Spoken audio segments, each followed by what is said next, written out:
As we were starting to figure out who was going to be our Lily, a lot of names were thrown around. And at one point, Blake's name came up. And what I found fascinating was looking at the reactions of the various women in the room as we were talking about potential Lilies and seeing how many of them lit up when they heard the name Blake Lively. And for me, it was really important to cast somebody as Lily who was going to be approachable, was going to be likable, and that women could relate. Van Zandt, Inc. The company allegedly used to gain access to Jen. Abel's phone filed a lawsuit in New York under the name Van Zandt, Inc.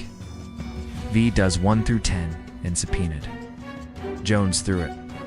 What I discovered is that this company wasn't even in good standing when the case was filed. In fact, at the time of filing, Van Zandt was delinquent with the New York Secretary of State, making it questionable whether they could legally enter into contracts or even seek court intervention back in September. That alone raises red flags. On top of that, they misrepresented to the court that their corporate records, including officers and directors, were publicly accessible when in reality, they weren't. I pulled their articles of incorporation, which were submitted in 2019, and found that since that original filing, Van Zandt never submitted the legally required biennial statements. That means they never updated or listed their officers, directors, or shareholders. The incorporation document named only a registered agent, no individuals, no leadership, and notably, no mention of Ryan or Blake. But today, for the very first time since the company was created, a biennial statement was filed with the state. I obtained a copy, and guess what? It lists only one person, Ryan Reynolds. No one else. No Blake. Ryan is now named as the Chief Executive Officer. The registered agent remains the management firm that oversees their business entities. Not a single reference to Blake Lively appears. Anywhere the document shows to people on the board but 0 women, so there's a board in place, but it has no female representation. This update comes suspiciously after I exposed Van Zandt's non-compliance and shortly after. Ellen Goff informed the judge that Van Zandt was actually Blake's entity. To me, this reeks of revisionist history, an attempt to rewrite who's behind Van Zandt to shield Blake from liability by placing everything on Ryan, who is not a party in the case. The logic? If Ryan owns Van Zandt, then Blake can claim she had no connection to its actions, but it's not a good look at all. Take a look at what was submitted to the court. Ellen Goff wrote this in her counterclaim. Abel claims that Stephanie Jones and her PR firm, Jones Works, worked with non-party Blake Lively and her legal team to manufacture a fake lawsuit as a pretext to obtain text messages that Jones had already hacked from Abel's phone and iCloud. This was done in anticipation of litigation involving Justin Baldoni and Wayfair Studios. Blake's side admits that the Van Zandt suit was a fabrication, illegal ruse used to acquire private texts as part of their investigation before filing claims. They say the company was used simply to keep Blake's name out of it due to her celebrity status. As a result, Abel subpoenaed Van Zandt, seeking proof of whether it's actually controlled by Blake or Ryan. We now know it's Ryan. The subpoena requested information about Van Zandt's ownership, and Jones allegedly produced documents in response. However, Van Zandt pushed back, arguing the information wasn't relevant, and that, as a third party, they shouldn't be compelled to hand over documents that could be acquired from parties in the actual lawsuit. So, here's the twist.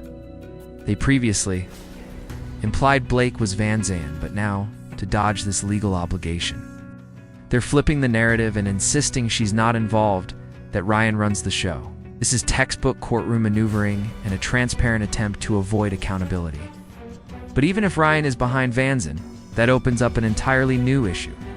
Because if it's Ryan who filed the original lawsuit, not Blake, then he would have claimed people were spreading false information about him, that he had a confidential relationship with individuals he never actually signed contracts with. Like Justin Baldoni or Jen Abel. Maybe Sony paid him for marketing? But there's no record of any legal agreement tying him to those individuals directly. Why would he have the right to sue over Jen Abel's phone contents? Unless, of course, he's just covering for Blake. This is a calculated legal manipulation, plain and simple. Van Zandt now claims it will hand over documents in response to requests numbered 14 10, and 11, and has withdrawn earlier objections related to the Jones subpoena that led to Jen Abel's private data ending up in Blake's hands. Now, the only dispute left is about request number 9, which calls for all communications between Van Zandt, Jones, Blake, and their legal teams related to the phony lawsuit and subpoena. The reply also addresses objections raised by Blake, who, remember, is technically not a party in this case. In connection with the Jones case referenced in her letter to intervene, the court was asked for permission to respond. Van Zandt, along with Lively, continued to rely on the same flimsy objections, specifically to request number 9's as did with every prior request from Abel. Their position is that communications regarding the Van Zandt subpoena are not relevant and shouldn't be obtained from Van Zandt, since Jones already has those materials. But Van Zandt hasn't clarified why it maintains these objections, especially considering it's already received key documents from Lively. These include what she claims is the Van Zandt subpoena itself, plus records she says Van Zandt provided in reply. Still, Van Zandt doesn't can't argue that Lively turned over the exact communications listed in request 9, because she hasn't. Furthermore, when a non-party is tightly tied to one of the main parties, as is the case here, courts are less protective of claims that discovery would be burdensome. Lively, remember, already submitted documents Van Zandt got from Jones using the state court subpoena, meaning Lively is Van Zandt. The idea that producing those communications is overly difficult doesn't hold up. That's the heart of the issue. Updated their filings only after this was laid out in Ellen's report to the court, so once discovery proceeds and Ryan's name appears on Van Zandt's record, they'll argue C. Judge Reynolds runs it, thereby claiming Blake isn't involved. But you can invoke marital privilege to shield Blake from testifying against Ryan if he was operating in his business capacity as Van Zandt's CEO, not as her spouse. If he's issuing subpoenas or handling Van Zandt's legal affairs, that's a professional role. Since both Blake and Ryan share legal representation, it's clear they function as one unit, just as Wayfair and Abel have maintained all along. There's no meaningful separation between Blake and Ryan in this matter. So Van Zandt can't seriously argue that communications among Jones, Lively, and Van Zandt, particularly around the Van Zandt subpoena, are irrelevant, especially not when they've already conceded other documents from the subpoena are relevant and turned them over. In fact, these emails and messages lie at the core of Abel's claim that Jones and Lively coordinated to access stolen data from Abel's phone under the cover of a lawsuit. They're accused of orchestrating a fake legal action, Van Zandt's case, just to give a false sense of legitimacy to what was actually improper data sharing. Abel also believes those communications will prove Jones may have sent Blake stolen phone data before the subpoena was even filed. That would mean the subpoena wasn't meant to gather evidence, it was to cover their tracks. Even if Blake has those emails, Abel doesn't need to exhaust every other avenue before asking Van Zandt to produce them. Van Zandt never gave a reason. During discussions about why it wouldn't just agree to hand over the obviously relevant materials, which forced Abel to file this motion to compel, Abel is now formally asking the court to order Van Zandt to turn over everything requested in Item 9 of the subpoena. Now, when Blake entered the case and said she'd already turned over documents she got from Van Zandt, she was essentially admitting she is Van Zandt. She claimed Jones provided the files without key metadata, and some were marked confidential. She assured the court that she had the material in question. She also acknowledged that the Van Zandt suit itself was never a real case, because if it were, the evidence gathered under it would have been used in that legal proceeding. Instead, once she got what she needed, the suit was dropped. If Van Zandt had a valid legal claim against Abel or Baldoni, they would have added Baldoni to that suit. So why didn't they? Because they knew the phone data was accessed without proper HRL. Notice to Baldoni or Wayfair, they created a workaround. They used the suit not to litigate, but to collect evidence in secret, shut the case down, and then claim in court that it was all handled legally using the subpoena as a smokescreen to obscure the real method of access. Now, Ryan has updated Van Zandt's filings, his first activity on the company since it was incorporated in 2019. Suddenly, he's CEO. Up to this point, He's insisted he had no role in any of this.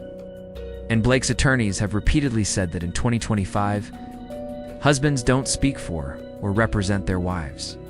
Back when Ryan was publicly accusing Justin Baldoni of being a predator, her lawyers argued he was acting independently and not on her behalf. But if he's now running Van Zandt, the entity that subpoenaed Jen Abel's phone, then this wasn't just Blake's fight. It was his move too. And when it comes to Justin, it actually reinforces the idea that Ryan was operating on Blake's behalf. This highlights why dismissing Justin's case with prejudice and not giving them a chance to modify their claims even after obtaining this new evidence could potentially establish intent, possibly even malice. At the very least, it suggests Ryan was functioning as Blake's representative by inserting himself directly into her legal disputes. So the old excuse that in 2025, husbands don't represent their wives doesn't hold up anymore, because if that's true, why is Ryan's own company stepping into the middle of this conflict? I consulted a legal expert I frequently collaborate with, prefers to stay anonymous. This is what she offered. Ryan might have been dismissed from the case, but that doesn't shield him from subpoenas or depositions. She even listed the exact questions she'd ask Ryan under oath. First, why did your covert company issue a subpoena to Stephanie Jones in a breach of contract case? Second, why was the subpoena scope so broad that it failed even the basic legal standards outlined by Judge Lyman in the later SDNY case? Despite casting such a wide net, you accepted the contents from just one mobile phone? Third, why didn't your legal team recognize that critical metadata was missing? And lastly, why did the material obtained through that subpoena end up both with your wife and the New York Times? Framed like this, the situation reflects poorly on Ryan. It positions him as the instigator, not the bystander. Whether he's attempting to rewrite history to protect Blake or not, his involvement appears much deeper than what's been publicly claimed. Essentially, it gives the impression that Ryan used Blake as a public-facing figure in what was really his own battle with Baldoni. Certainly gives the appearance of him acting as her proxy, and that suggests intent.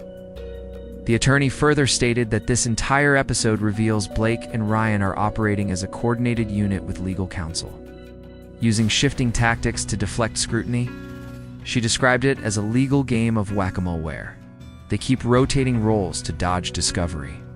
She also mentioned that they may be attempting to shield communications under New York's spousal privilege, which can limit discovery, but that protection applies to spouses in their personal roles, not in corporate roles.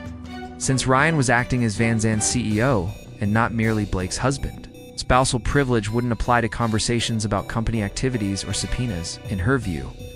This is a strategy to take attention off Blake by positioning Ryan as the legal face of Van Zandt. But if this is an effort to revise the narrative, it's clearly designed to keep Blake's claims alive by creating roadblocks in discovery, making it harder for Wayfair to access the evidence they need. And as for Ryan's recent move to name himself as Van Zandt's CEO, the lawyer was firm. You can't rewrite the past. When Van Zandt filed the lawsuit, the company was not in compliance with New York State. It had failed to file its required biennial statements for 3 years, which legally placed it in poor standing. A company that's not up to date with its filings has no right to enter into contracts or seek judicial relief. While they've now updated their status, that doesn't undo the fact that when the case was filed, the company had no listed officers or directors, only a registered agent. At that moment in time, Van Zandt appeared, at least on paper, as an empty shell. And now, Ryan's stepping forward to say, actually, it's my company. Yet Judge Lyman previously ruled that there was no possible evidence that could contradict the idea that Ryan was merely acting in support of his wife, not as her agent. He believed Ryan was operating purely as a husband who was told something by his wife.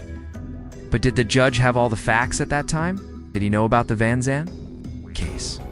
When Wayfair invoked the crime fraud exception to gain access to Edgeworth's records related to data extraction, Judge Lyman stated in a prior ruling that there was no proof that Van Zandt's subpoena was used to obtain the data sent to Blake. He explicitly said there was no link between the Van Zandt case and Blake's possession of the evidence. But now, with new admissions, it's evident the judge was misled. That proof does exist. Blake herself acknowledged it. This changes everything. It shows the motion to dismiss was granted too early before all relevant facts came to light. It highlights the purpose of discovery in civil litigation, uncovering the truth. Now that the facts are out, Wayfair and Abel have solid grounds to appeal the dismissal. They can argue that there's evidence Ryan acted as Blake's representative. That alone should be enough to re-examine the court's earlier ruling. Not as her spouse, at least. That's how I see it. My personal take is that Ryan probably thinks that since he's no longer a party to the case, he's free to maneuver as he wishes.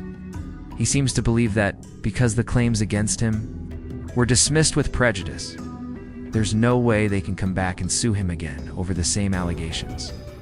That likely gives him a sense of immunity. He thinks he's safe and can act without consequence, assuming nothing he does now can be used against him. What he might not be considering is the possibility of an appeal that could reopen everything if a higher court decides differently.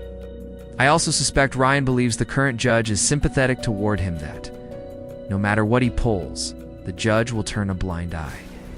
I ran this situation by a few lawyers I know, and they all echoed the same concern. If this judge fails to recognize the Van Zandt case as a fraudulent setup, essentially a legal loophole to abuse, process, and grab evidence before formal litigation, then something is seriously wrong. That strategy was clearly used to create an unfair legal advantage. And what makes this worse is the hypocrisy. In this very case, when Wayfair attempted to issue subpoenas for the same kind of Dottagens phone records and communications with Baldoni, those subpoenas were quashed. The judge labeled it an invasion of privacy. So how would he possibly justify Van Zandt getting that same material without calling it the same thing? It was a violation of Jen's privacy. He already acknowledged that. If he now allows Van Zandt's actions to slide and says everything about it is legitimate, then that would reek of bias. It would be hard not to suspect judicial favoritism. Honestly, if that happens, I'd assume the judge has already chosen a side.